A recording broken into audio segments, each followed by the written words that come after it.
तो मेरे सभी महारथियों का स्वागत है फिर से एक बार विजय सीरीज में। तो विजय सीरीज में आज हम इलेक्ट्रोस्टैटिक्स, सर हमने चैप्टर तो पढ़ लिया, लेकिन इलेक्ट्रोस्टैटिक्स तो हमने सारी चीजें पढ़ ली है, लेकिन कैसा है, इलेक्ट्रोस्टैटिक एक बहुत ही ज्यादा इंपॉर्टेंट चैप्टर है। तो मैं चाहता हूँ कि उसके जो मोस्ट टाइम पिक कंसेप्ट है ना, पहले तो हमने बहुत डिटेल में पढ़ लिया उसको, अभी हम क्या करेंगे उसके जो क्वेश्चंस है ना, उसके जो कोर कॉन्सेप्ट्स है उसको एक बार फिर से आज हम रिवाइज कर देते हैं, क्योंकि ये 12th के पॉइंट ऑफ व्यू से बहुत ज़्यादा इंपॉर्टेंट है। तो अगर आज वो क्लियर हो गया ना तो बहुत ही शानदार हो जाएगा अपने लिए, अपने 12th के प्रिपरेशन के लिए। तो आज हम उसके जो कोर कंसेप्ट है उसको फिर से एक बार पढ़ने वाले, ताकि आपके दिमाग में वो चीज़ें एकदम फिट हो जाए, एकदम आपका रिविजन हो जाए।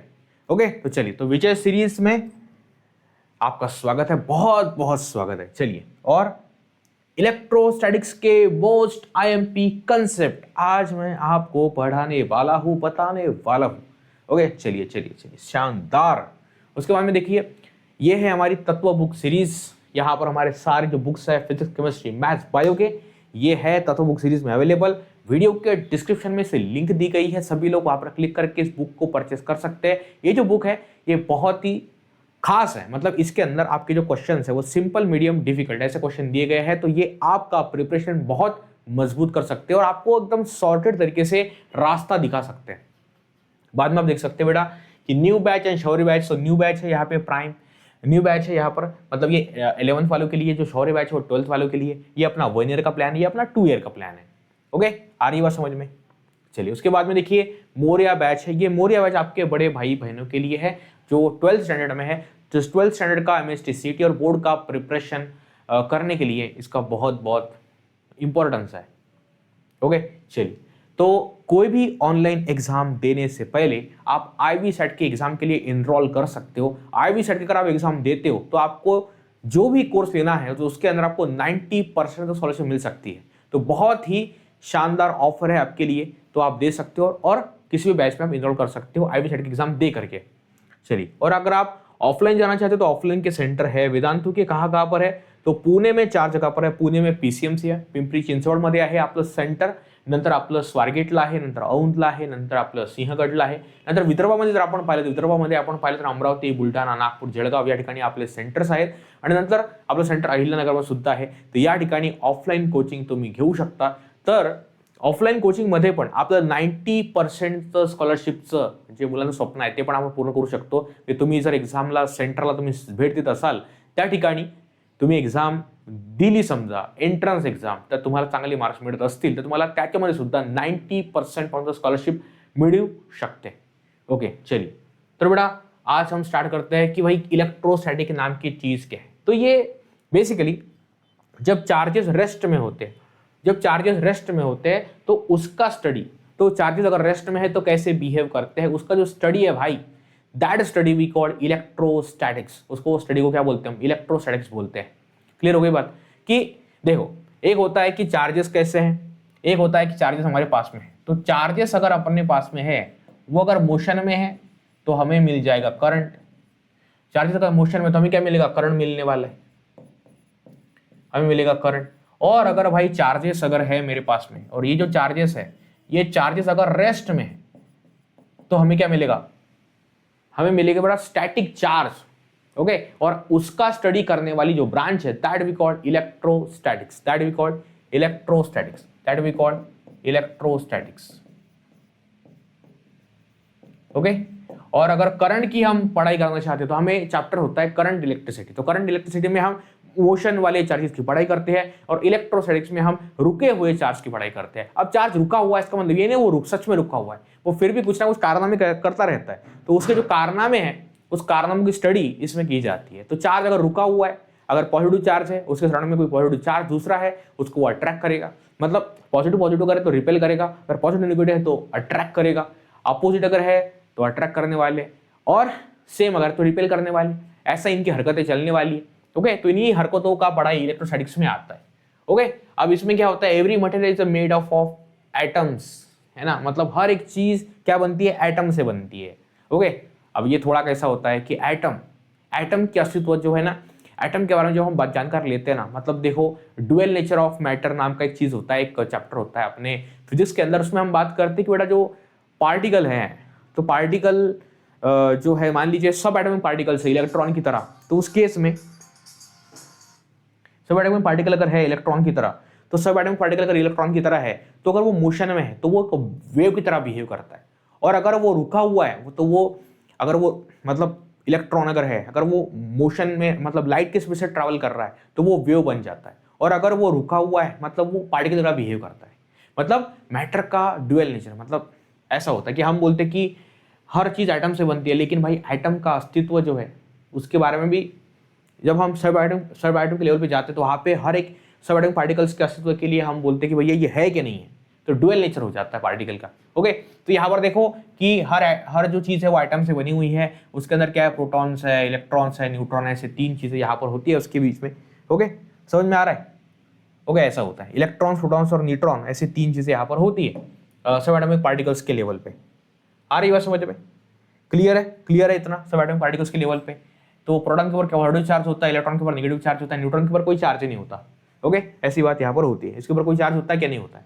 Normally an atom is electrically neutral because it contains equal number of protons and electrons. मतलब होता क्या है कि जो एटम होता है उसके अंदर इक्वल नंबर ऑफ प्रोटॉन्स होते हैं, इक्वल नंबर ऑफ इलेक्ट्रॉन्स होते हैं, तो मतलब वो स्टेबल होता है। देखो प्रकृति गति है ना, प्रकृति अपने आप को स्टेबल बनाने की कोशिश करती है। प्रकृति के अंदर है ना, पूरा जो ब्रह्मांड है, जो सृष्टि है, तो सृष्टि का एक ही नियम है कि संतुलन बना रहना चाहिए, कि कुछ अगर ज्यादा हो रहा है तो उसको कंट्रोल करो, कुछ कम हो रहा है तो उसको कंट्रोल करो, और ज्यादा हो रहा है उसको कम करो, कम हो रहा है उसको ज्यादा करो, मतलब बैलेंस बनाए रखो। तो एटम के अंदर प्रोटॉन और इलेक्ट्रॉन के बीच में एक ये चल रहा है लेवल कि भैया पॉजिटिव चार्ज ज्यादा है, और तो ऐसा नहीं हो सकता कि पॉजिटिव चार्ज ज्यादा है नेगेटिव चार्ज कम है, नेगेटिव चार्ज ज्यादा है पॉजिटिव चार्ज कम है, तो दोनों का हम लेवल इक्वल बना के वहां पर चलते हैं। ओके, चलिए, तो बेटा बात ऐसी है, normally atom is electrically neutral. Okay, उसके बाद में इलेक्ट्रिक चार्ज की हमने बात की थी। इलेक्ट्रिक चार्ज नाम की चीज होती है, तो मतलब दो ही प्रकार के चार्ज हो रहे हैं, दो ही प्रकार के चार्ज अपने पास में, एक है अपने पास में पॉजिटिव चार्ज, एक होता है अपने पास में नेगेटिव चार्ज। ओके, तो ये पॉजिटिव चार्ज अपने पास में और अपने पास में नेगेटिव चार्ज है। अब हम बात करते हैं किसके बारे में, प्रॉपर्टीज ऑफ चार्ज के बारे में। दो ही प्रकार के चार्ज है, एक पॉजिटिव होता है कि नेगेटिव होता है।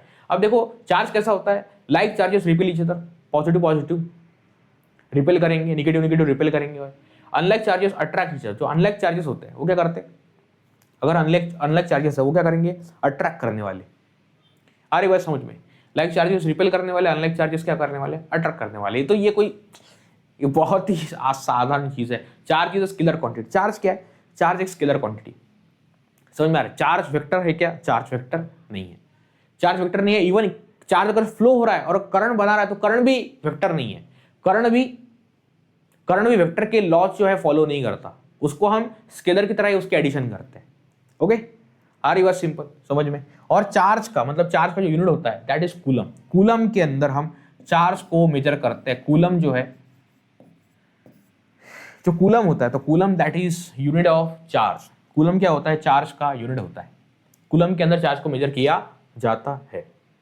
बाद में आप देख सकते हैं यहाँ पे चार्जिंग ऑफ बॉडीज। अगर मैं किसी बॉडी को चार्ज करना चाहता हूं तो मेरे पास में तीन तरीके होते हैं। अगर मैं किसी बॉडी को चार्ज करना चाहता हूं मेरे पास में कितने तरीके होते हैं? मेरे पास में तीन तरीके होते हैं। एक होता है भैया कि method of charging by friction, charging by conduction, charging by induction. तो फ्रिक्शन से चार्ज करता, तो आपने वो देखा होगा कि रॉड है, ग्लास रॉड है, सिल्क है, उसके बाद आपने रब किया, रब करने के बाद में वहां पे चार्ज का ट्रांसफर हो गया, तो वहां पे चार्ज आ गया। तो ग्लास रॉड रब विद सिल्क, ये आपने बहुत मतलब 8वीं स्टैंडर्ड से आपने ये देखा होगा। मैं तो बोलता हूँ कि 5वीं स्टैंडर्ड से आपने उस चीज को देखा हुआ है, समझा हुआ है कि हमने अगर फ्रिक्शन करते हैं तब वहां पे क्या होता है, इलेक्ट्रॉन का लेन देन हो जाता है।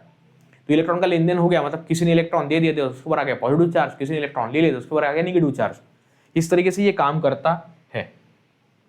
ओके, इस तरीके से काम करता है। तो ये चार्जिंग बाय फ्रिक्शन हो गया। उसके बाद में चार्जिंग बाय कंडक्शन होता है ना। देखो, charge object touches a neutral object, neutral conductor, electrons flow until both objects acquire charge, है ना। देखो होता क्या है कि अगर ऐसी दो चीजें हैं, है ना, एक चीज न्यूट्रल है, एक चीज चार्ज है, तो होता क्या है, उन दोनों को अगर आपने कांटेक्ट में लगा दिया, वो दोनों अगर कांटेक्ट में आ गए तो वहां पे क्या होगा, चार्ज का ट्रांसफर हो जाएगा। उस केस में भी बॉडी चार्ज हो जाती है ना। तो चार्ज ऑब्जेक्ट को आप क्या करो, न्यूट्रल कंडक्टर के पास में लाओ। अगर आपने चार्ज ऑब्जेक्ट को न्यूट्रल कंडक्टर के पास में लाया तो उस केस में क्या हो गया, चार्ज न्यूट्रल मतलब चार्ज ऑब्जेक्ट को अगर आपने न्यूट्रल और कंडक्टर के कांटेक्ट में लाया तो वहां पे क्या हो जाएगा, वहां पे वो चीजें चार्ज होने वाली है, वहां पे वो चीजें क्या होने वाली है, चार्ज हो जाने वाली है। तो ये कंडक्शन का तरीका है। Electrons flow until both object acquire charge, है ना, मतलब इलेक्ट्रॉन फ्लो होता रहता है जब तक मान लीजिए कि ये यहाँ पे निगेटिवली चार्ज बॉडी है, यहाँ पर न्यूट्रल बॉडी है, इन दोनों को आपने जोड़ दिया, तो जब तक दोनों के ऊपर सेम अमाउंट ऑफ चार्ज नहीं हो जाता तब तक वो इलेक्ट्रॉन फ्लो होता रहेगा। ओके, जैसे अभी बारिश हो रही है तो बारिश के समय क्या होता है कि स्पार्क होता है। तो स्पार्क होता क्या है, तो स्पार्क अगर हो रहा है तो उसमें क्या हो रहा है कि एक जगह पे ज़्यादा चार्ज हो गया और अर्थ के सरफेस पे एकदम कम चार्ज है, तो वहाँ पे पोटेंशियल डिफरेंस क्रिएट हो गया, तो वहाँ पे ऊपर से चार्ज नीचे आने की कोशिश कर रहा है। समझ रहे हो, इस तरीके से। अब ये जो हवा है, तो हवा के अंदर क्या हो गया भाई, आयंस हो गए, तो ये आयंस के माध्यम से चार्ज है क्लाउड से जमीन पर आने की कोशिश कर रहा है ना। चलो, electron flow until both object acquire charge. अब चार्जिंग बाय इंडक्शन, तो चार्जिंग बाय इंडक्शन मुझे बहुत ही अच्छा तरीका लगता है ना। चार्जिंग बाय इंडक्शन मुझे बहुत ही अच्छा तरीका लगता है कि मान लीजिए चार्जिंग बाय इंडक्शन में कैसा होता है कि यहाँ पर एक ऑब्जेक्ट है। अब ये कैसा है, ये ऑब्जेक्ट न्यूट्रल है, ये ऑब्जेक्ट न्यूट्रल है, ये ऑब्जेक्ट कैसा है, ये ऑब्जेक्ट न्यूट्रल है, ये ऑब्जेक्ट न्यूट्रल है। तो हमने क्या किया भाई, हमने लिया यहाँ पर एक बॉडी, है ना, यहाँ पर हमने क्या लिया, एक ऐसा रॉड लिया। अब ये जो रॉड है इसके ऊपर मान लो पॉजिटिव चार्ज, ये कहीं पे हमने ग्लास का रॉड है, हमने इसको सिल्क के ऊपर रब किया, इसको पॉजिटिव चार्ज बन गया। अब मैंने इसके कांटेक्ट में लाया इसको। अब होगा क्या कि ये जो पूरा एक न्यूट्रल चीज है, मान लीजिए मेटल की चीज है, पूरी न्यूट्रल है। अब होगा क्या कि जैसे आप पॉजिटिव चार्ज को इसके पास में लाओगे तो इसके अंदर जो इलेक्ट्रॉन्स है वो सारा सरफेस के ऊपर आ जाएगा, ये सारा क्या आ जाएगा, सरफेस के ऊपर। ओके, मतलब बिना हाथ लगाए हम ये सारी बातें यहां पर कर रहे हैं ना। Okay, charge body is brought near conductor without touching it, charge separate due to the electrostatic force, है ना, होता है। मतलब ये पास में लाया तो ये सारा इलेक्ट्रॉन्स बाहर आ गए। अब हम क्या करेंगे, इसका अर्थिंग करेंगे। हम यहाँ से एक वायर डालेंगे, जमीन के अंदर डाल देंगे। वायर हमने जमीन के अंदर डाल दिया, और वायर जमीन के अंदर डालने से क्या हुआ, वायर जमीन के अंदर डालने से इसके ऊपर जितना ऊपर चार्ज आएगा सरफेस के ऊपर, सारा जमीन के अंदर चला जाएगा। अब वो अगर सारा जमीन के अंदर चला गया, एक मिनट, ये लाइट से मेरे को बहुत प्रॉब्लम हो रही है। ओके, चलो, एक लाइट से मेरे को बहुत प्रॉब्लम हो रही थी, इसको मैंने हटा दिया अभी। ओके, तो बेटा बात ऐसी है कि इसके ऊपर जितना चार्ज आया तो उसको हमने अर्थिंग कर दिया, तो सारा नेगेटिव चार्ज बाहर निकल गया। अब सारा नेगेटिव चार्ज बाहर निकल गया तो क्या क्या वजह इसके पास में, इसके बाद वजह पॉजिटिव चार्ज। तो फिर ये बॉडी क्या हो जाएगी, पॉजिटिव चार्ज हो जाएगी जब हम इसका अर्थिंग कर देंगे। तो अर्थिंग के बाद में क्या बचा है इसके पास में, इसके बाद बचा है पॉजिटिव चार्ज, इसके बाद बचा है पॉजिटिव चार्ज। क्लियर है बात, इस प्रकार से काम कर रहा है। चलिए, ये भी क्लियर हो गया। आगे बढ़ते हैं। अभी क्या बोला है, properties of electric charge. Electric charge की प्रॉपर्टीज कैसी होती है, क्या बोला है, electric charge always exist in integral multiple of elementary charge.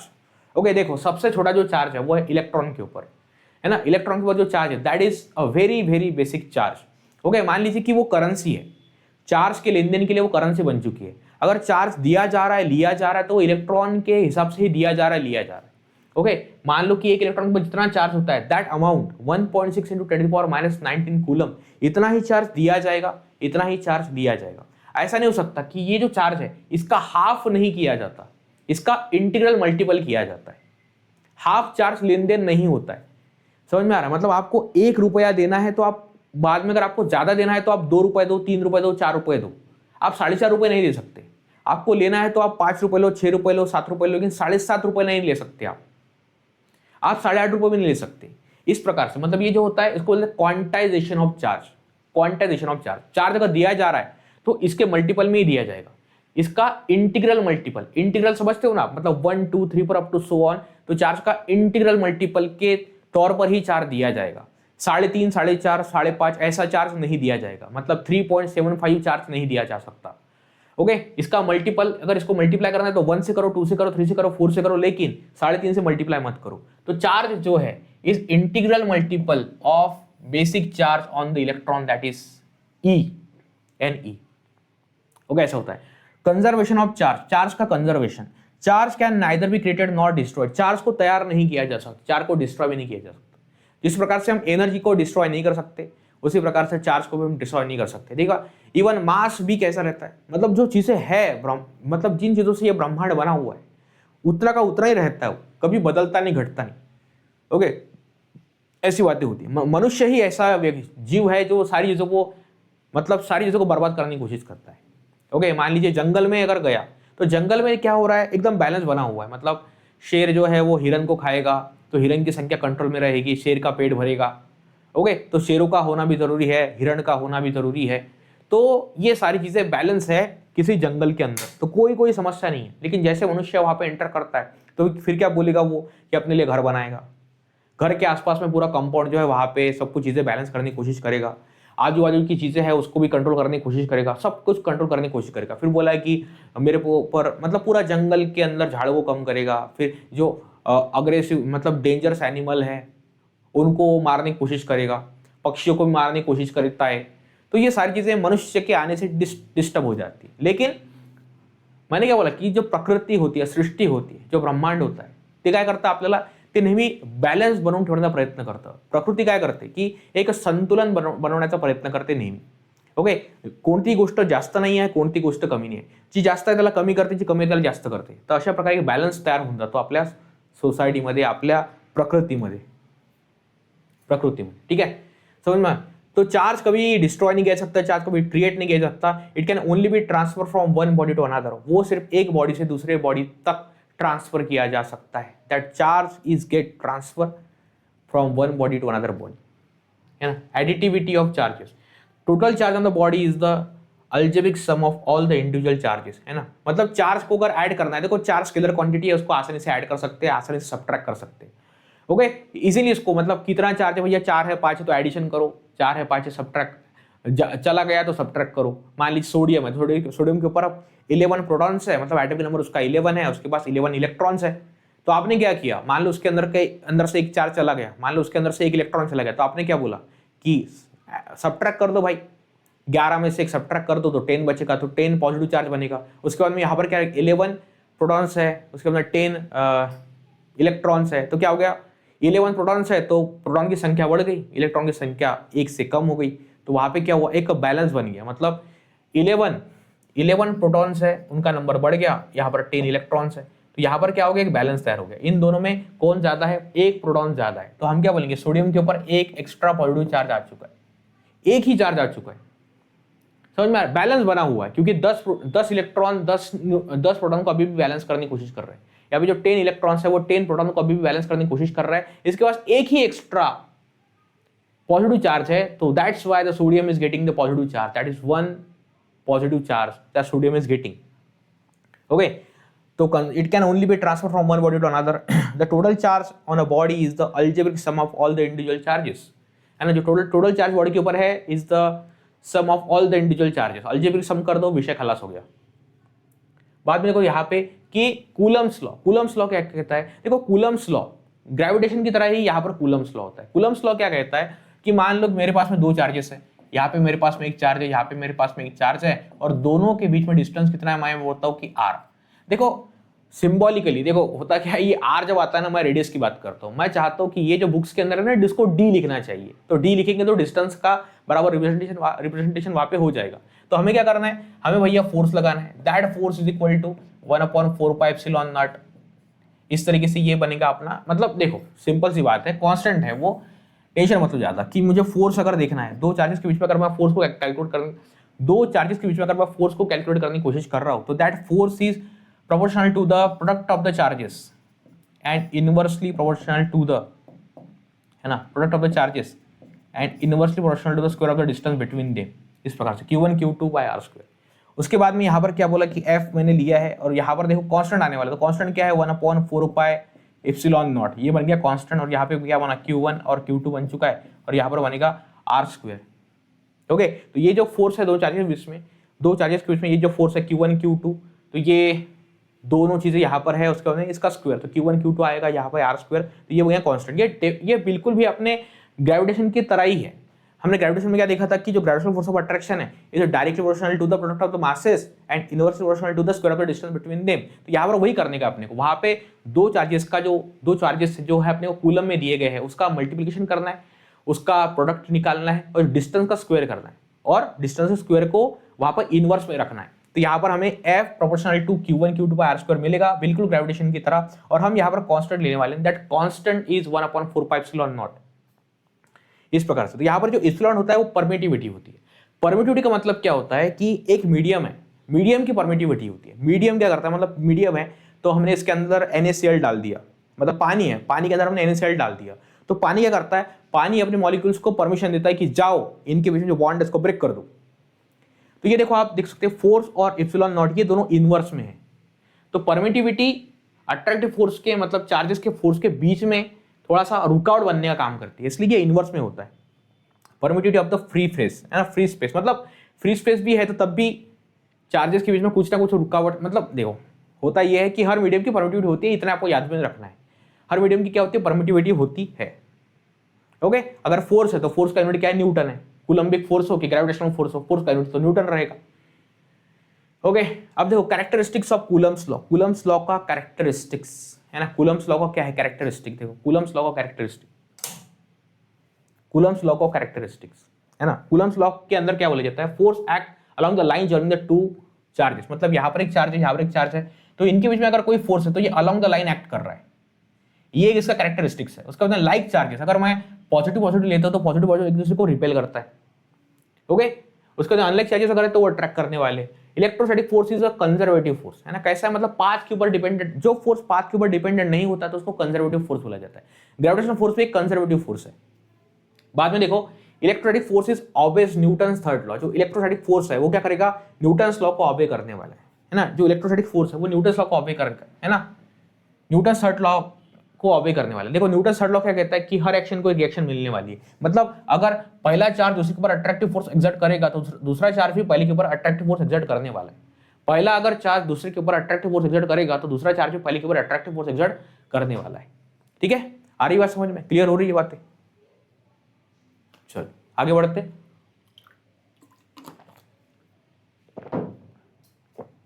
और देखो यहां पर क्या बोला है, उसके माने कूलम्स कांस्टेंट है ना, के की वैल्यू ना हमने लिखा 4 pi epsilon not over upon 4 pi epsilon not हमने लिखा ना, तो के की वैल्यू तो दैट इज, तो ये जो है over upon 4 pi epsilon naught, ये जो है इसकी वैल्यू 9 × 10⁹ है newton metre square upon coulomb square. Okay, ये इसकी बातें होती है।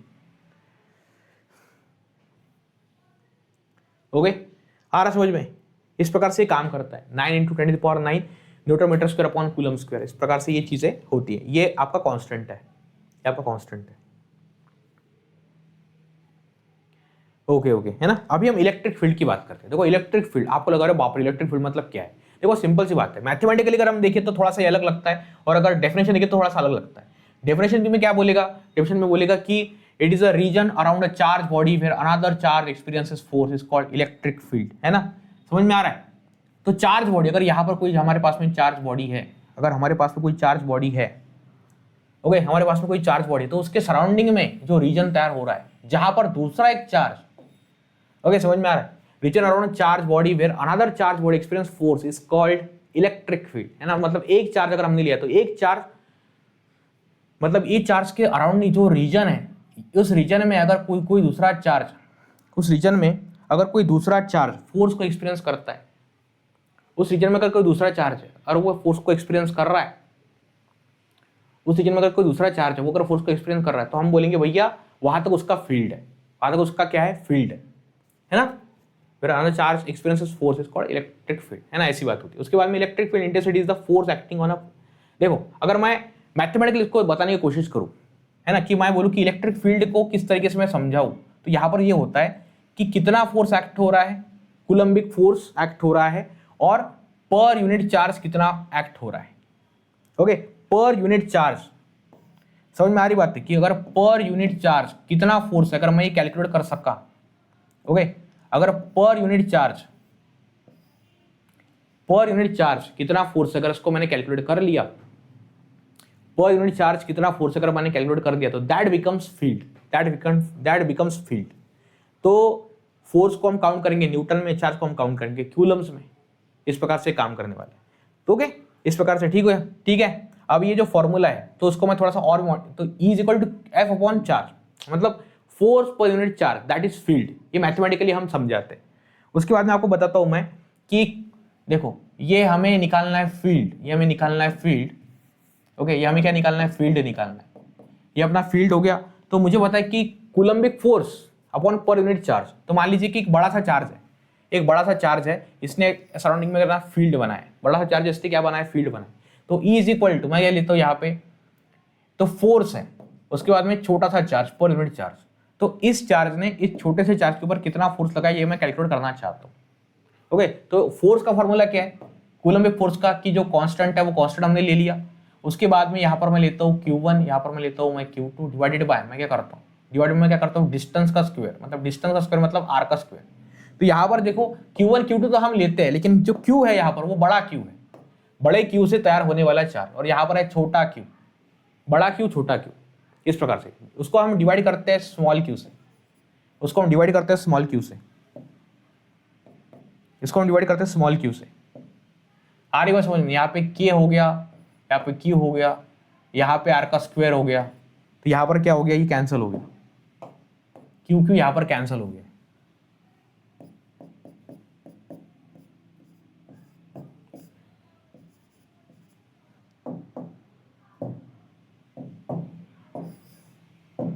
k q by r square. तो ये इस प्रकार से ये फॉर्मूला यहां पर तैयार होता है। तो k q by r square ये फॉर्मूला यहां पर तैयार होने वाला है। ओके, अभी हम electric field lines, electric field lines कैसा है, electric field lines are imaginary lines representing the direction of electric field, है ना। इस प्रकार से मतलब ये पॉजिटिव चार्ज है, तो भैया इसके लाइंस कहां पे जा रहे हैं, मतलब किस तरीके से वो अट्रैक्ट करने की कोशिश कर रहा है चीजों को, है ना। मतलब यहाँ पर मेरे पास में क्या है, एक बड़ा सा चार्ज है Q, तो इसके लाइंस कैसे एक्ट हो रहे हैं, मतलब इसके लाइंस कैसे एक्ट हो रहे हैं। तो ये पॉजिटिव चार्ज अगर है, तो ये अगर पॉजिटिव चार्ज है, किस प्रकार से लाइंस एक्ट हो रहे हैं, तो वो जो लाइंस है जिसके अंदर other charge attractive force feel करेगा या फिर रिपल्सिव फोर्स फील करेगा, तो उसकी lines that we call lines of electric field, है ना, electric field lines. Okay, originate form positive charge, है ना। ये ऐसा ही होता है जैसे मैग्नेट के अंदर नॉर्थ पोल से मैग्नेटिक लाइन निकलती है, साउथ में जाती है, और अगर मैग्नेट के अंदर देखें तो वो साउथ से नॉर्थ में जाती है। उसी प्रकार से जो पॉजिटिव चार्ज होता है वहां से लाइन निकलती है मैग्नेटिक इलेक्ट्रिक फील्ड की लाइन, और वो नेगेटिव चार्ज तक जाती है। ओके, एंड और नेगेटिव चार्ज नेवर इंटरसेक्ट, मतलब दो लाइन, मतलब यहाँ पर एक लाइन है, यहाँ पर एक लाइन है, दोनों फील्ड लाइंस है, तो दोनों ही कभी भी वो इंटरसेक्ट नहीं करते, कभी वो इंटरसेक्ट नहीं करते। ओके, नेवर इंटरसेक्ट, ऐसी बात होती है। ओके, उसके बाद में देखो closer lines indicate a strong field, है ना। जो क्लोज लाइंस होते हैं वो स्ट्रॉन्ग फील्ड को इंडिकेट करते हैं। ओके, जो क्लोज लाइंस है, मतलब जो क्लोज लाइंस है, मतलब मान लीजिए कि यहाँ पे डेंसिटी बहुत ज्यादा है लाइंस की, यहाँ पर डेंसिटी बहुत ज्यादा लाइंस की, तो यहाँ पर डेंसिटी अगर बहुत ज्यादा है तो हम क्या बोलेंगे, यहाँ पे स्ट्रॉन्ग इलेक्ट्रिक फील्ड है, यहाँ पर क्या है, स्ट्रॉन्ग इलेक्ट्रिक फील्ड है। ओके, यहाँ पर स्ट्रॉन्ग इलेक्ट्रिक फील्ड है। ओके, एक थोड़ा सा समस्या है, एक थोड़ी समस्या है, एक मिनट, मैं इसको थोड़ा सा इसको बंद करता हूँ, जस्ट 1 मिनट, एक 1 मिनट में इसको बंद करता हूँ।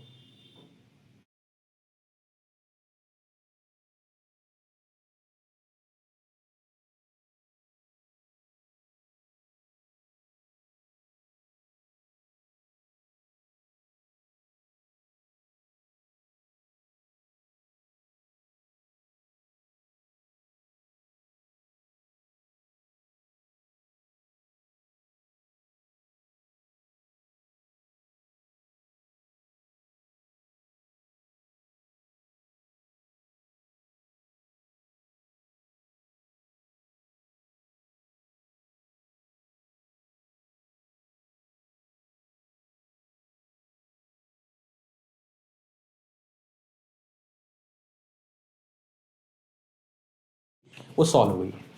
ओके, ओके, नहीं तो अपना कैसा होता था कि रिकॉर्डिंग का विषय अगर होता था ना अपना, वो कैसा एकदम से रिकॉर्डिंग भी देखना पड़ता है, नहीं तो हम रिकॉर्डिंग करते हैं और वो फिर रिकॉर्ड ही नहीं होता, ऐसी बातें होती है। आप तो इलेक्ट्रिक फील्ड यहाँ पर हो गया, तो जहाँ पे ज़्यादा फील्ड लाइंस रहेंगी वहाँ पे इलेक्ट्रिक फील्ड कैसा रहेगा, बहुत बहुत स्ट्रॉन्ग रहने वाला है। चलो, और क्या बोला है, closer lines indicate a strong field, उसके अंदर tangent gives the direction of the field. मान लीजिए कि कोई लाइन है, इलेक्ट्रिक फील्ड अगर लाइन है अपने पास, हमारे पास में क्या इलेक्ट्रिक फील्ड लाइंस है इस प्रकार से, तो हमें इलेक्ट्रिक फील्ड लाइंस अगर है, तो अगर मान लीजिए कि यहाँ पर मैं टेंजेंट निकालता हूँ, तो दैट टेंजेंट रिप्रेजेंट, वो टेंजेंट क्या रिप्रेजेंट करती है, वो टेंजेंट रिप्रेजेंट करती है direction of electric field at that point. Okay, जो टेंजेंट निकलती है मतलब वो निकलती है इलेक्ट्रिक फील्ड की डायरेक्शन उस पॉइंट पे कैसी है, ये वो हमें इंडिकेट करता है। उसके बाद में application study electric field patterns, है ना। मतलब देखो, अगर मैं इलेक्ट्रिक फील्ड लाइंस को देखता हूँ तो मुझे पता चलेगा कि ओके ठीक है, यहाँ इस चार्ज से इस तरीके से लाइन निकल रही है, और इसके बीच में मतलब मान लीजिए कि ऐसा यहाँ पर इलेक्ट्रिक फील्ड लाइन जा रही है। ओके, मतलब ये पॉजिटिव चार्ज से निकली हुई है, नेगेटिव चार्ज की तरफ जा रही है। तो मैं अगर यहाँ पर कोई पॉइंट अगर रखता हूँ, अगर मैं यहाँ पर कोई पॉइंट रखता हूँ, अगर मैं यहाँ पर एक निगेटिव चार्ज, मान लीजिए कि यहाँ पर एक निगेटिव चार्ज मैं रखता हूँ, तो वो निगेटिव चार्ज इस तरीके से ट्रैवल होकर के इसके तरफ, इसके बाद जाने वाला है। या फिर मैं इसके पास में कोई पॉजिटिव चार्ज रखता हूँ तो इस तरीके से रिपेल होकर के इस तरफ जाने वाला है। तो जो फील्ड लाइन्स है उसके अलोंग चार्ज का मोशन होने वाला है। तो ये पैटर्न एक हमें बताता है। जैसा हमने क्या किया था 10th बोर्ड में, हमने क्या किया था 10th के बोर्ड में हमने एक एक्सपेरिमेंट किया था, है ना, राइट हैंड थंब रूल को समझने के लिए हमने एक्सपेरिमेंट किया था कि मैग्नेटिक फील्ड लाइन्स कैसे बनती है। तो हमारे पास में ऐसा वायर होता था और फिर हमने एक कार्डबोर्ड लिया था और इस प्रकार से जो कार्डबोर्ड था, ओके, हमारे पास में एक कार्डबोर्ड था इस प्रकार से, ओके, हमारे पास में इस प्रकार से कार्डबोर्ड था, ओके, इस प्रकार से अपने पास में क्या था, कार्डबोर्ड था, कार्डबोर्ड,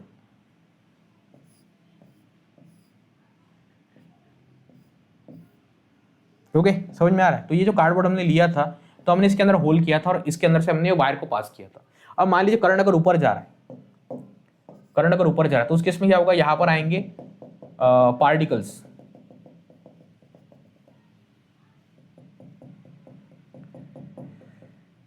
ओके, यहां पर क्या आने वाले, यहां पर पार्टिकल्स आने वाले, ओके। तो जैसे ही करंट पास होने लगेगा तो जो आयन के पार्टिकल्स है वो इस तरीके से अरेंज होने वाले, जो आयन के पार्टिकल्स है वो इस तरीके से अरेंज होने वाले, जो आयन के पार्टिकल्स है वो इस तरीके से अरेंज होने वाले। आ रही बात समझ में? जो आयन के पार्टिकल्स है वो इस तरीके से क्या होने वाले हैं, अरेंज होने वाले। मतलब ये हमें क्या बता रहा है, ये जो आयन्स के पार्टिकल यहाँ पर अरेंज हुए तो ये हमें क्या बता रहा है, ये हमें बता रहा है कि मैग्नेटिक फील्ड की लाइंस कैसी है, वो हमें बता रही है कि मैग्नेटिक फील्ड की लाइंस कैसी है। उसी प्रकार से अगर मैं किसी चार्ज को रखता हूँ, है ना, मतलब कोई एक इलेक्ट्रिक फील्ड उसके अंदर मैं चार्ज को डालता हूँ तो वो अगर चार्ज मोशन अगर करता है तो मैं वो देखता हूँ कि ओके ठीक है इस तरीके से मोशन हो रहा है, मतलब यहाँ पर इलेक्ट्रिक फील्ड लाइंस इस प्रकार से। तो ये पैटर्न को स्टडी करने के समझ में आता है। पैटर्न को स्टडी करना है तो हमें मैग्नेटिक फील्ड लाइंस चाहिए होती है पैटर्न को स्टडी करने के लिए। बाद में हमारे पास क्या है, डिजाइन इलेक्ट्रिकल इक्विपमेंट, है ना, मतलब इलेक्ट्रिकल इक्विपमेंट को तैयार करने के लिए भी इसका हमें यूज होता है कि किस तरीके से भाई इस इलेक्ट्रिक डिवाइस को तैयार किया जाए, किस प्रकार से इसको अरेंज किया जाए। ओके, चल रिकॉर्डिंग हो रही है क्या सही तरीके से? बिल्कुल भाई सही तरीके से रिकॉर्डिंग हो रही है, बहुत ही शानदार, बहुत ही बढ़िया। ओके ओके, ठीक है ठीक है, आगे बढ़ते हैं। अभी देखो इलेक्ट्रिक फ्लक्स नाम की चीज क्या होती है ना, इलेक्ट्रिक फ्लक्स नाम की चीज क्या होती है अभी हम वो देखने वाले। तो इलेक्ट्रिक फ्लक्स की हम बात करें तो उसमें क्या होगा कि electric flux is the major of electric field, okay, passing through the surface, है ना। इलेक्ट्रिक फील्ड कितना पास हो रहा है, electric field passing through the surface, किस सरफेस के अंदर किससे कितना इलेक्ट्रिक फील्ड पास हो रहा है। अब इलेक्ट्रिक फील्ड मतलब क्या होता है, इलेक्ट्रिक फील्ड मतलब इलेक्ट्रिक फील्ड लाइंस, किसी सरफेस के अंदर से कितने इलेक्ट्रिक फील्ड लाइंस पास हो रहे हैं, that we call electric flux, है ना, measure of electric field passing through a surface. ऐसी बात होती है, सिंपल सी बात। तो जो फ्लक्स होता है, तो फ्लक्स यहाँ पर देखो, फ्लक्स का फॉर्मूला है EA cos थीटा। तो ये बड़ा ही अजीब चीज यहाँ पर है, ओके। इलेक्ट्रिक फ्लक्स की हम यहाँ पर बात कर रहे हैं भाई, इलेक्ट्रिक फ्लक्स मतलब क्या होता है ना, इसकी हम बात कर रहे हैं।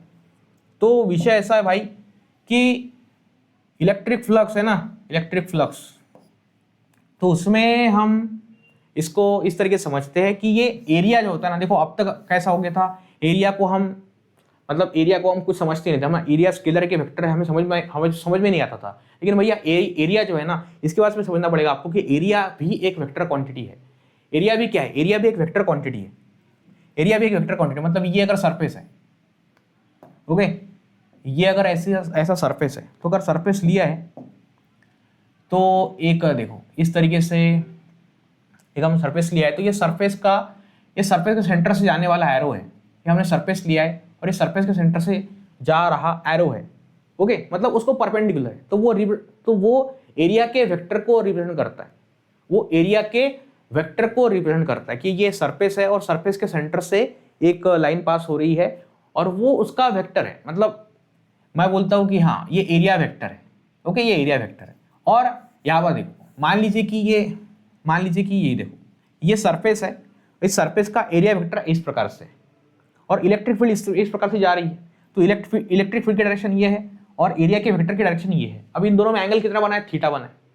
इन दोनों में कितना एंगल बना है, इन दोनों में थीटा एंगल बना हुआ है। तो अगर हम इलेक्ट्रिक फ्लक्स को कैलकुलेट करें तो उसका फॉर्मूला क्या बनेगा, EA cos theta, EA cos theta, okay.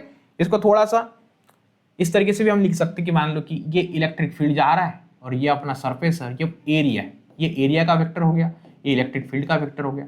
तो ये देखो, ये cos थीटा मतलब E का जो कंपोनेंट है, ई का जो कंपोनेंट, इलेक्ट्रिक फील्ड का जो component along the direction of vector है ना, इलेक्ट्रिक फील्ड का जो कंपोनेंट है, इलेक्ट्रिक फील्ड का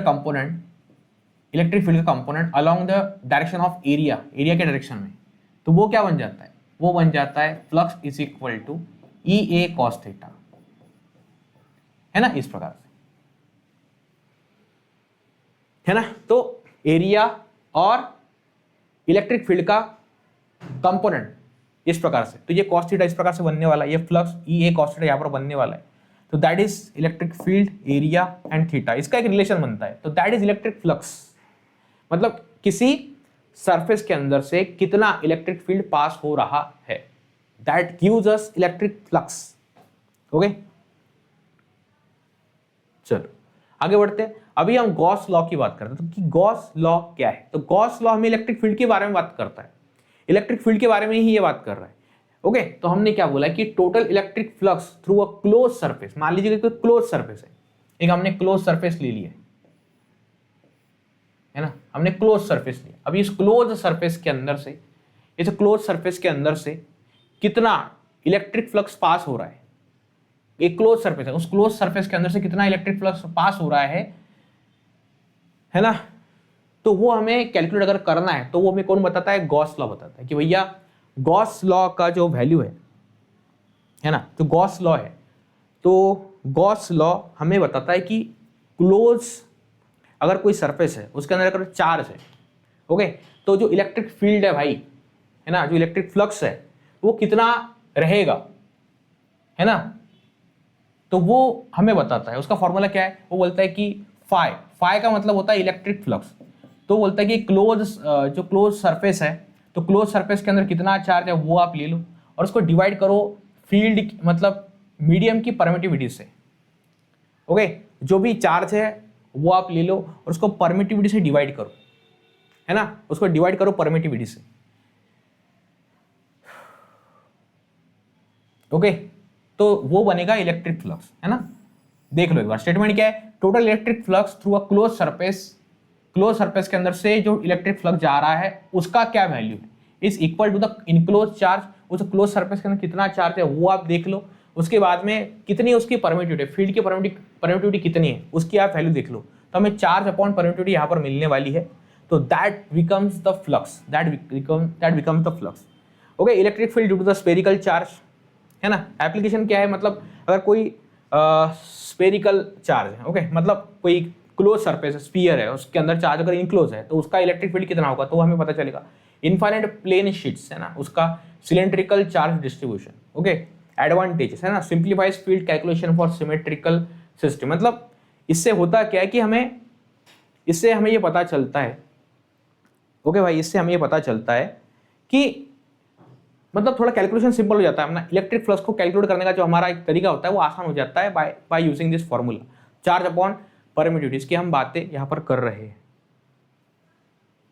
ओके, अभी देखो इलेक्ट्रिक पोटेंशियल, जैसा इलेक्ट्रिक फील्ड था ना उसी प्रकार से इलेक्ट्रिक पोटेंशियल होता है, तो इलेक्ट्रिक पोटेंशियल मतलब क्या बोला है, electric potential at a point is a work done in bringing a unit positive charge from infinity to that point. मान लीजिए कि यहाँ पर एक चार्ज है Q, इसका यहाँ पर फील्ड है, तो हमने क्या किया, एक छोटा सा चार्ज लिया, हमने यहाँ पर छोटा सा चार्ज लिया, अब हमने क्या लिया, यहाँ पर छोटा सा चार्ज, है ना, हमने क्या यहाँ पर लिया छोटा सा चार्ज, अभी छोटे से चार्ज को मैं इन्फिनिटी से, मतलब ये कहाँ पर है इन्फिनिटी से, तो यहाँ पे इसको मैं उठा करके यहाँ तक लाता हूँ, तो डेफिनेटली मुझे वर्क करना पड़ा, तो यही work done per unit charge बन जाता है इलेक्ट्रिक पोटेंशियल। किसी पॉइंट चार्ज को, है ना, electric potential at a point is a work done in bringing a unit positive charge from infinity to that point, मतलब किसी पॉजिटिव चार्ज को, यूनिट पॉजिटिव चार्ज को मैं इन्फिनिटी से अगर फील्ड के अंदर लाता हूं तो वो जो मुझे वर्क डन करना पड़ रहा है, ओके, वो जो वर्क डन मुझे करना पड़ रहा है, दैट वर्क डन, वो जो वर्क डन मुझे करना पड़ रहा है, तो वो जो वर्क डन है,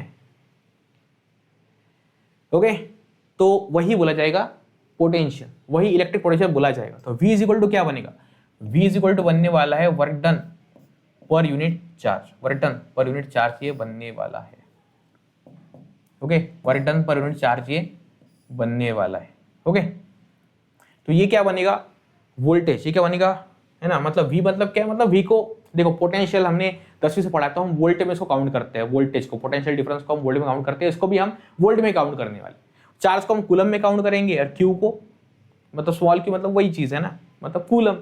वर्क को जूल में, चार्ज को कूलम में, वी को वोल्टेज में।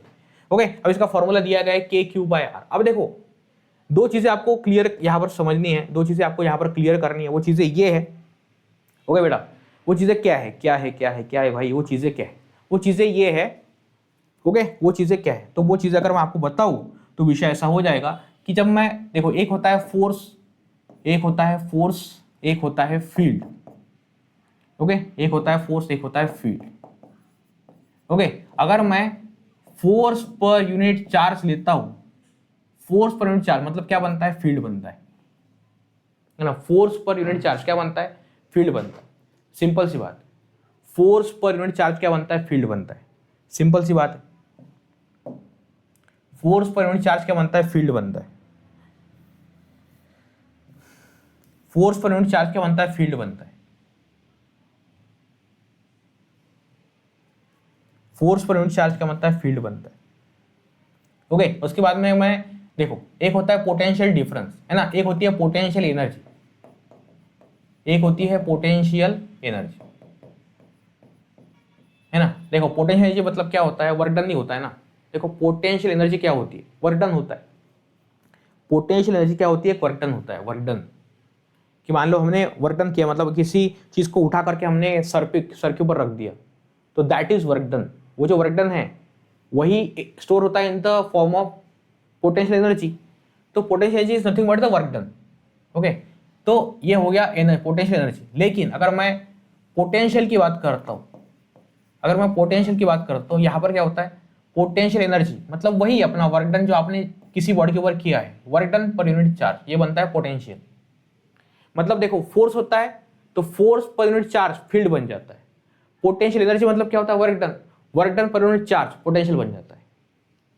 ओके, ऐसी बातें यहां पर होती है। Okay, yes.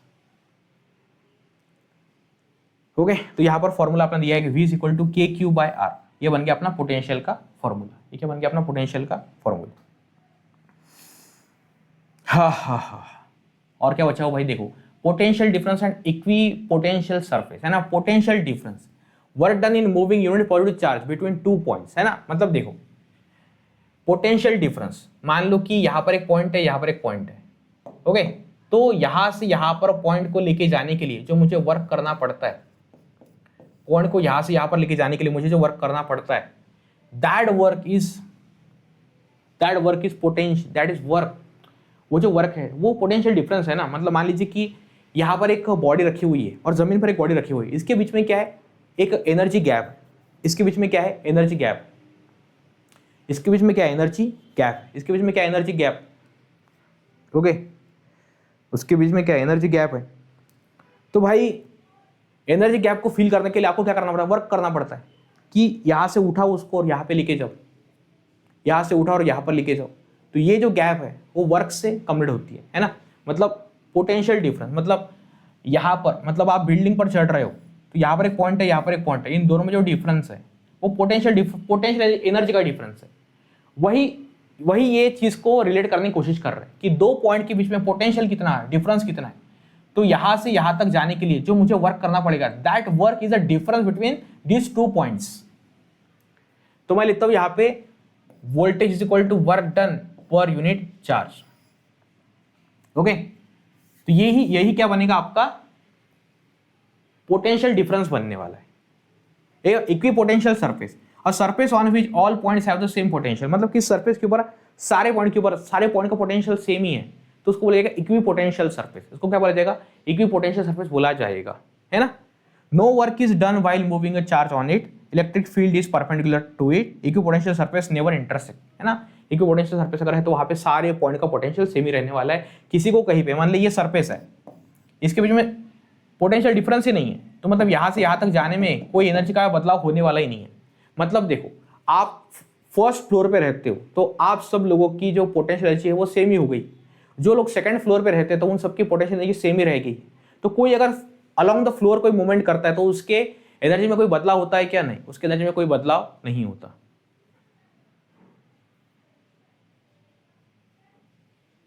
ओके उसके बाद में कंसेप्ट है कैपेसिटर का। कैपेसिटर क्या होता है? Capacitor is a device use to store electric charge. Electric charge को स्टोर करने के लिए, इलेक्ट्रिक चार्ज को स्टोर करने के लिए जो हमारे पास में डिवाइस होता है दैट वी कॉल्ड कैपेसिटर, उसको कैपेसिटर बोला जाता है। आ रही बात समझ में? उसको कैपेसिटर बोला जाता है। It consist of the two conducting plate separated by the insulating material called dielectric. मान ले यहाँ पर एक प्लेट है, यहाँ पर एक प्लेट है, और फिर हमने क्या कर दिया, इसको ऐसा बैटरी से मतलब इसको चार्ज दे दिया हमें किसी तरीके से कि यहाँ पर एक वायर है, यहाँ पर एक वायर है, यहाँ पर हमने दे दिया पॉजिटिव चार्ज, यहाँ पर हमने दिया नेगेटिव चार्ज, तो ये दोनों दो प्लेट्स है, तो ये कैपेसिटर होता है ना। ये क्या बन गया? कैपेसिटर। ये क्या बन गया? कैपेसिटर, है ना। तो यहाँ पर पूरा, यहाँ पर क्या आने वाला है? पूरा पॉजिटिव चार्ज यहाँ पर आने वाला है, यहाँ पर पूरा नेगेटिव चार्ज यहाँ पर आने वाला है, यहाँ पर पूरा नेगेटिव चार्ज यहाँ पर आने वाला है। अब इन दोनों के बीच में क्या है? डाइलेक्ट्रिक होता है। इन दोनों के बीच में क्या है? डाइलेक्ट्रिक है। इन दोनों के बीच में क्या है? डाइलेक्ट्रिक। इन दोनों के बीच में क्या है? डाइलेक्ट्रिक है। ओके समझ में आ रहा है? इन दोनों के बीच में क्या है? डाइलेक्ट्रिक। इन दोनों के बीच में क्या है? डाइलेक्ट्रिक। तो ये जो स्ट्रक्चर है दैट वी कॉल कैपेसिटर, ये यूज किया जाता है। अब डाइलेक्ट्रिक क्या होता है? Dielectric insulating material, insulating material होता है जो चार्ज को कंडक्ट नहीं करता इस तरीके से, बस वो इंडक्शन का इंपैक्ट उसके ऊपर पड़ता है। तो जो Q है, तो C मतलब कैपेसिटेंस, मतलब that will charge upon voltage. वो क्या बनता है? चार्ज अपॉन वोल्टेज बनता है। ओके ऐसा होता है कि इसका यूनिट क्या होता है? फैराड। फैराड होता है टाइप्स। ओके ये बन गए पैरेलल प्लेट कैपेसिटर। मतलब देखो इस तरीके से पैरेलल प्लेट कैपेसिटर होती है, सिलेंड्रिकल कैपेसिटर भी होती है, स्फेरिकल कैपेसिटर भी होते हैं, है ना। इसका एप्लीकेशन क्या है? मतलब इलेक्ट्रॉनिक सर्किट्स, है ना। इलेक्ट्रॉनिक सर्किट्स है, पावर सप्लाईज है, कैमरा फ्लैश है, एनर्जी स्टोरेज है, तो ये सारी बातें क्या है? मतलब इन सारी चीज़ों में इसका एप्लीकेशन होता है, इन सारी बातों में इसका एप्लीकेशन होता है। Okay combination of capacitor. Capacitor को किस प्रकार से कंबाइन किया जा सकता है? कैपेसिटर को किस प्रकार से कंबाइन किया जा सकता है ना। कैपेसिटर को किस प्रकार से कंबाइन किया जा सकता है? मतलब एक तो होता है कि आप उसको सीरीज में कंबाइन करो, तो सीरीज में अगर कंबाइन करोगे तो उसकी जो एनर्जी है, अगर सीरीज में कंबाइन करोगे तो उसकी जो एनर्जी है, मतलब जो कैपेसिटेंस है, तो ओवरऑल कैपेसिटेंस उसका कम होने वाला है। तो सीरीज में अगर कंबाइन किया तो वहां पे क्या होता है? 1/C1 1/C2 ऐसा करते करते करते करते करते ये बनेगा 1/CN। तो ये कम हो जाता है जब कैपेसिटर को सीरीज में लगाया जाता है, उसका कैपेसिटेंस कम हो जाता है। लेकिन अगर हम कैपेसिटर को पैरेलल में लगाएंगे तो उसका कैपेसिटेंस बढ़ जाता है। Okay C1 + C2 up to so on. तो C यहाँ पर हो गया ये C1 + C2 up to so on. Okay CN है ना। तो क्या होता है? ये सेम पोटेंशियल डिफरेंस होता है ना, डिफरेंट चार्जेस। ऐसी यहाँ पर बात होती है। ओके ऐसा होता है। ओके ऐसा कॉन्सेप्ट है। ओके ऐसा यहाँ पर कॉन्सेप्ट है। उसके बाद में देखो एनर्जी स्टोर इन कैपेसिटर। कैपेसिटर के अंदर एनर्जी स्टोर कैसे होती है ना। जो एनर्जी कैपेसिटर के अंदर स्टोर की जाती है उसका अगर फॉर्मूला है तो U = 1/2CV²। ये क्या बन रहा है? U = 1/2CV² बन रहा है। तो देखो यार इसकी U का मतलब होता है कि इंटरनल एनर्जी, है ना। तो 1/2CV²। तो यहाँ पे C क्या है? आपका कैपेसिटेंस है, V क्या है? आपका पोटेंशियल डिफरेंस है। ओके ऐसा होता है।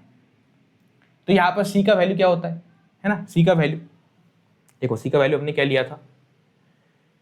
Charge upon voltage. Charge upon voltage, है ना। तो चार्ज अपॉन हमने वोल्टेज लिया, तो देखो यहाँ पे U की वैल्यू क्या हो गई? 1/2, है ना। तो चार्ज अपॉन वोल्टेज अपना हो गया है, चार्ज अपॉन अपना वोल्टेज हो चुका है। ओके तो यहाँ पे V का स्क्वायर है, तो यहाँ पर क्या होगा? 1/2 आएगा इंटू चार्ज, तो यहाँ से V कैंसिल होने वाला है, यहाँ पे V और V का स्क्वायर, तो यहाँ पे चार्ज आएगा, यहाँ पर V आने वाला है, तो 1/2 चार्ज इंटू V आने वाला है। ओके तो U की वैल्यू क्या बनने वाली? U की वैल्यू क्या बननी? देखो U की वैल्यू, है ना, देखो यहाँ पे, है ना, मतलब V का भी हम वैल्यू यहाँ पर रख सकते हैं, है ना, work done per unit charge वगैरह ऐसा। तो ये भी आप फॉर्मूला यूज कर सकते हो और फिर आप ये भी फॉर्मूला यूज कर सकते हो, तो कोई प्रॉब्लम नहीं है ना। वोल्टेज का भी आप फॉर्मूला, है ना, उसको यूज का आप कर सकते हो। चलिए तो यहाँ पर बनता है आपका energy store in a capacitor. बाद में देखो समरी, है ना। समरी देखो कि coulombic force of attraction F = K(Q1Q2)/r²। Electric field is equal to charge, force पर unit charge, electric field KQ/r², potential, electric potential KQ/r, capacitance C = Q/V, flux is equal to EA cos θ, U मतलब 1/2CV²। इस प्रकार से काम करता है। Okay चलिए तो यहाँ पे सारे कोर कॉन्सेप्ट को हमने फिर से पढ़ लिया, क्योंकि ये चैप्टर बहुत इंपॉर्टेंट था, तो मैं चाहता हूँ कि आप उसके ऊपर ज़्यादा फोकस करो, उसको लिख करके रखो, उसको बार बार पढ़ो, क्योंकि ये 12th के हिसाब से बहुत ज़्यादा इंपॉर्टेंट है। यहाँ पे रुकते हैं। Thank you so much, bye bye, take care.